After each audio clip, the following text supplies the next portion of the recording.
Some of these critics, these pundits. I absolutely adore them lads. I have unbelievable time for them, but they're a great bunch, but it's not acceptable. I'd like to play the hard man when they're on it. It's not very pleasant when you're trying to manage a team. All you're looking for is a bit of civility and a bit of decency, but they just dismiss you like you know, you have nothing to do with the bloody occasion.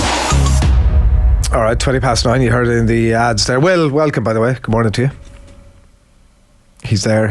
We'll hear from him in a second. That clip that you heard was Will in full Technicolor and the latest episode of the Hurling Pod. Paul Murphy, James Cahill talking about meeting the pod cult hero Johnny Glynn at the Leinster final and how he's coming back to Ardran. So hurling, it's anyone's game. Off the Ball is teamed up with the Senior Hurling Championship sponsored Board Gosh Energy to uncover stories highlighting the positive impact hurling has had on people's lives. For full competition details, you can visit boardgoshenergy.ie/BGEGAA. Well, good morning to you. Morning lads, how are we? Good. Did any more come of that Johnny Glynn story? Was that just like a bit of a, I'll lash that out there and see what happens? A little bit. I mean, basically two cult heroes from the pod this week came up in prominence from Croke Park at the weekend. One being Johnny Glynn, who went in to watch Galway against Kilkenny, having played for New York against Carlow in the Tailteann Cup the day before. And it was one of those where the WhatsApp group was pinging all day because Murphy and Skehill decided to go to the Leinster final together and then still come back and do the live pod afterwards. And first of all, I get a message from Murph saying, "You're not going to believe who we've bumped into."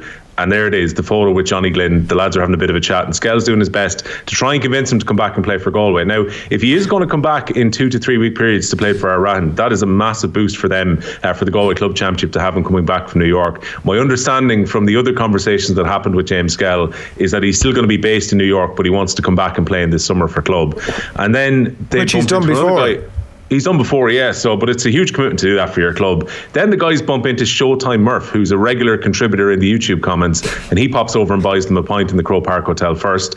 And then Mikey Butler, Paul Murphy's official favourite player ever, scores a remarkable goal in the Leinster final as well. So it was a day for cult heroes at Croke Park for the guys in the pod, and it meant that we had a sign that went up in the middle of our live podcast of the weekend which said, "I love Mikey Butler," over the head of Paul Murphy. So he's officially confirmed his love for a guy who has succeeded him as Kilkenny cornerback. Yeah, he's a big hit, all right, with Kilkenny fans, it must be said. So let's get into it. Well, I was trying to tap you up for a bit of an insight last night, but you were keeping your cards very close. I tried to be cryptic, otherwise you would give away the whole conversation. Absolute professional, yeah. which I would totally expect from you.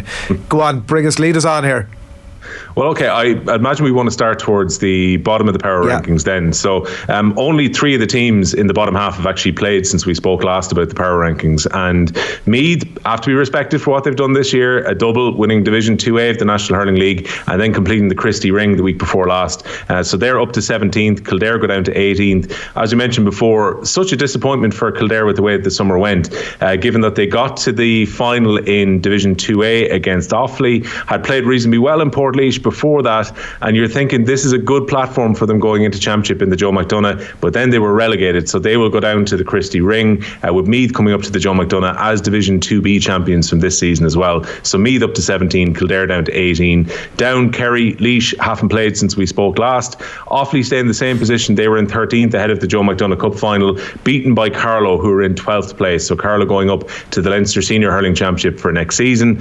Your own Westmeath going down, Antrim going up as a result of their relegation on the final day of the Leinster Championship, where they lost out to Antrim, and they thought that Kilkenny were going to do them a favour against Wexford, but Wexford surviving on the last day with that remarkable win, a dramatic win as well against Kilkenny. And I know the Westmeath players were huddled around at the end of the game because they finished 10 minutes before the Wexford game due to the crowd congestion at Wexford Park, and they really felt that Kilkenny had got a late goal, but it was disallowed. And in the end, Wexford stay in the Leinster Championship for next year. Westmeath have to rebuild in the McDonagh, and they drop down to 11th place. So that explains the bottom half of the power rankings, lads. Any questions or points on that so far? No, nothing to be said. It was a bizarre season for Westmeath, and everything looked so amazing at one point, and then it all went to the proverbial. I'm just upset that the Laurie Maher champions aren't in it, the top 18 at the moment. Monaghan, I know they're. I knew you'd be fighting for that, Shane. Yeah. You see, Monaghan is a dual county now, Will, in case you didn't know.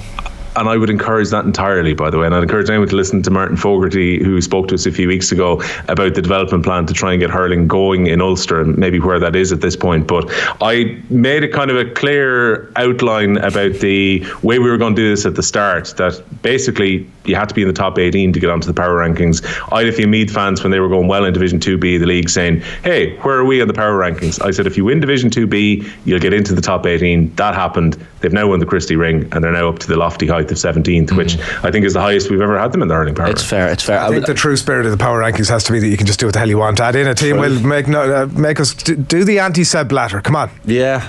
Well, look, can we call it here? Place. If Monaghan can get themselves up into the Joe McDonagh, or if they get into the top 2 flights in the league, I promise you, Shane, that we will have Monaghan inside the hurling power rankings at that point. C. Bracken has been in touch saying, should be interesting where the chips fall now in the top 6 in the power rankings. Reckon they'll stay the same. Well, we shall get there, C. Bracken.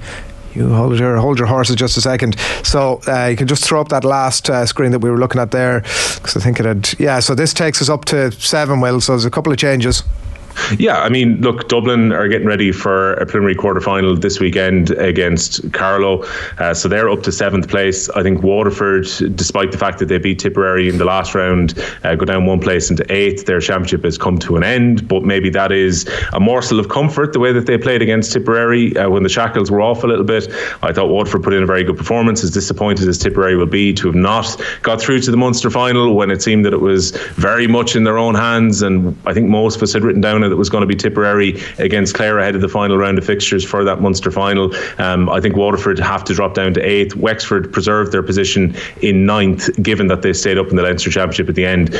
What a rocky season, but a roller coaster end to it, beating Kilkenny to stay up on the final day. So Dublin into 7th. If you want to throw up the graphic from 6 up, this is where C. Bracken will either be right or wrong. C. Bracken is bang on the money. It's status quo. Will, you have bottled it and refused to make any changes whatsoever. I would like to argue the reason for this is that the power rankings back at the 3rd week of May were so well considered that they actually played out to be what happened afterwards. But the reality is that if in some of those games, even at the weekend just gone by, if Galway managed to defend their goal in the last play of the game, and like we talk about last gasp goals sometimes, and that often is defined as a goal that goes in, but there's still 1 more play or 2 more plays afterwards.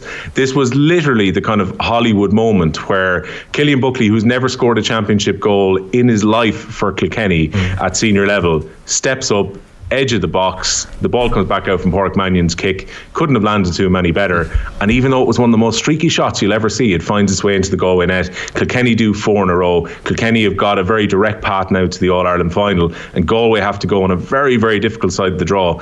If that game had been blown up the play before, or if, I don't know, Mannion had stood on the ball and TJ's free had been blocked in the line, you'd still have Galway would have went up in the power rankings. No, they would have went up. They wouldn't be sitting in 5th place. But I think you have to respect what Kilkenny have done by going 4 in a row by keeping them in 3rd. Talk to us about Galway, because like they've come up short in the championship against Kilkenny in the Leinster final. They've Limerick and obviously in the semis. They did beat Clare in the league, but again lost against some of the bigger teams, Limerick and Cork, and came up short there.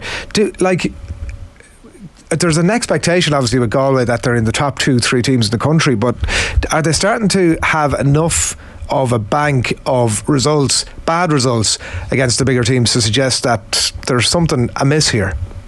Look, I think they generally mix it very well, actually, with the best teams in the country. And that's why I'm intrigued to see Galway against almost certainly Tipperary in the quarterfinals, and then potentially, if they were to overcome Tip, to play Limerick in a semi-final. Because I think Galway is a tricky matchup for Limerick if that does turn out to be a meeting in the last 4. But you can't help but be a little bit worried about the inconsistency about Galway so far this season, where they will put in very good periods within games. I'm thinking back to the Galway game at Nolan Park, particularly when Brian Kincannon was doing untold damage within that game. The second half, after they've been so poor and went 12 points behind against Dublin at Croke Park, and then played really well in the second half, they played well in stages of that Leinster final. It was a Leinster final that really came to life, I think, in the last 10 or 15 minutes. There was definitely a feeling in the first half, especially when we watched the Munster final, which had a a huge intensity about it. As much as Owen Cody said there's plenty of hurling in Leinster when he went up to collect the cup at the end, he is correct in that. But the first half kind of maybe lacked that cut and thrust that we'd seen in the Munster final,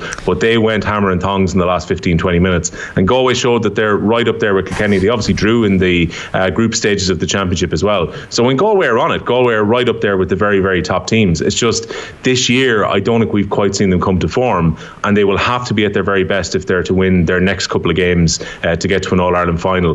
The difference could be huge between that goal going in. Like, quite aside from the Bob O'Keefe going back to Kilkenny, the big difference here is that Galway's path to the final is now incredibly difficult if they have to beat Tipperary and Limerick just to get to an All-Ireland final, compared to being on the other side with 4 weeks off. There is plenty hurling in Leinster, as Owen Cody says. Well, am I right in saying you're putting more of a weight on the Munster Championship, given there could be an argument to swap Tipperary and Galway in 4th and 5th? I guess you're waiting and see what happens in that expected quarter-final between Galway and Tip, but could there have been an argument to have Galway up in 4th?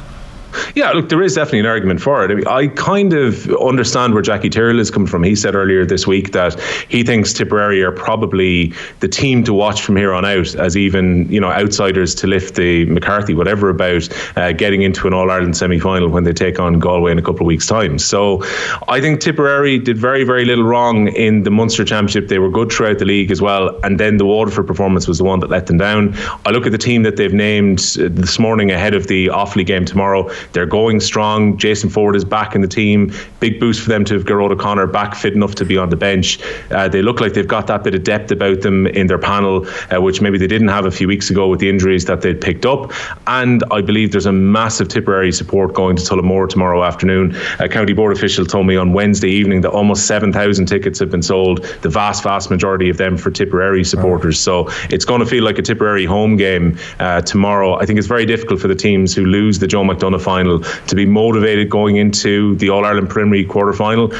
It feels inevitable they will remove that from the championship in the coming years as well, that a team stays on to train for an additional 3 weeks after they've lost the biggest game of their season to be rolled out against a top county. And generally, I mean, we've only had one team defeated so far in the preliminary quarter-finals that came out of the All-Ireland series, and that's when Dublin lost against Laois in 2019. So Tipperary should be able to work the Waterford performance out of their system tomorrow afternoon in Tullamore, and then they can get ready to play against Galway. Venue TBC. Quite a few people have DM'd me to say, where do you think the quarterfinals are likely to be? And there's lots of speculation about Páirc Uí Chaoimh. If Tipperary involved, it won't be a doubleheader at Thurles. Thurles would seem the obvious place to host them if Tipperary aren't involved, but I would expect that Tipperary will beat Offaly, and then you're looking at maybe quarterfinals in different venues, or potentially even both of them being at Páirc Uí Chaoimh.